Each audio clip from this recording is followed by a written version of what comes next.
Hey, what is up? This is Nexus 1G, and I'm bringing you some more Elder Scrolls Online gameplay today.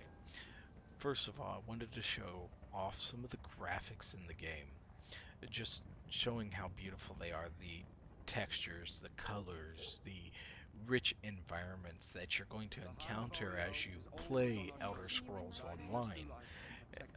You can see the Daedric portal in the background, the anchors pulling Nern into Cold Harbor. You can see the setting sun rays coming through the trees, and these are volumetric. They're not just some texture in the sky. They actually interact with the environment, and as the trees pass in front of it, it'll actually interrupt those rays. It's just absolutely beautiful, and one of the best suns I've ever seen in an MMORPG, in fact. Um, in addition to that, all of these shadows are very real. They are not baked into the textures. They are absolutely real. You can see as the sun's setting, it is actually moving across the ground. And that includes the chains all the way over there from the Daedric portal being casting shadows down here on the ground. It's just an amazing graphics. And the fact that all of this is done at quite easily playable frame rates. It's just amazing. And I love the look of this game. So if anybody ever tells you that the game, the game's graphics just aren't up to par, go ahead and send them over here. Have them look at this, and you'll be schooling them a little bit. They may still argue it's the internet. That's going to happen. But anyway, that isn't what I really wanted to talk about today, or focus on talking about today. I did want to bring that out, but what I really wanted to focus about on talking about today was skills, specs, and how they work in the Elder Scrolls Online. Like I said in my last video, it's like a MOBA, or like League of Legends or Dota 2, where you have 5 abilities and an ultimate that you have to choose from. Now, you can have 5 abilities and an ultimate at any given time on your bar. However, you have a lot more abilities than that in your pool for you to choose from and build your character and class to fit the situation. And you can do this on the fly because it's just like any other MMORPG where you simply slot the skill into your hotbar. For instance, the Templar class has the Adric Spear, which is melee damage, primarily. Dawn's Wrath, which is ranged casting. Restoring Light, that's your healing. For my class, for my Templar, what I did was I had 2 abilities from Adric Spear, 2 abilities from Dawn's Wrath, and an ability from Restoring Light to give some survivability. And then for the ultimate, I chose the ultimate from Dawn's Wrath for more damage. So you can mix and match your classes in any way that you like. Now, one thing you're going to notice here is that you can see that each of the specs has its own level, and to gain levels in the specs, you just have to have one ability from that spec on your bar. And anytime you gain experience through questing or fighting monsters, then you will gain experience in that spec. Once you get to level 10 in your spec, that's when you'll be able to unlock your ultimate ability.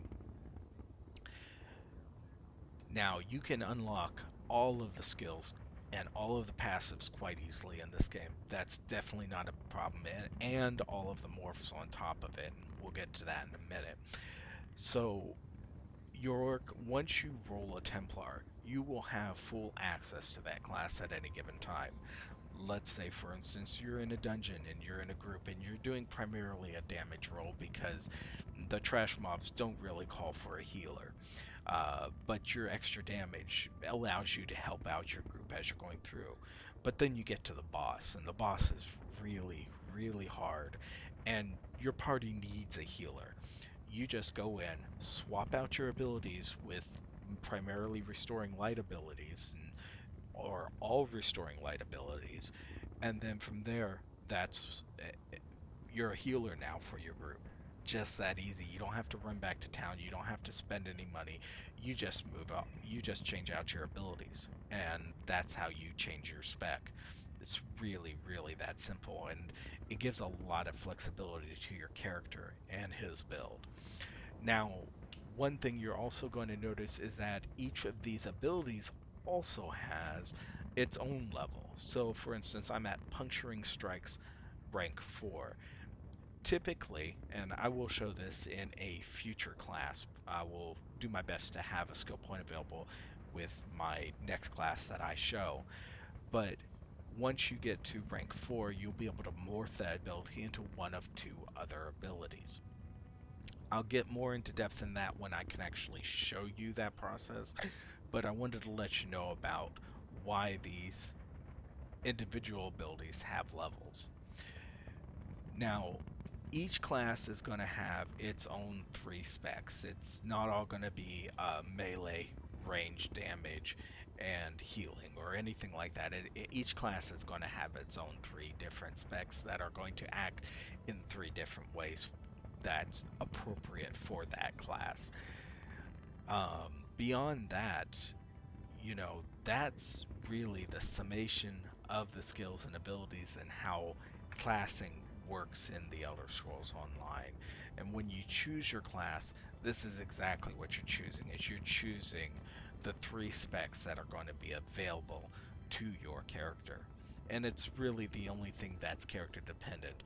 The weapon, armor, world, and craft are all going to be independent of any class that you roll or any race that you roll.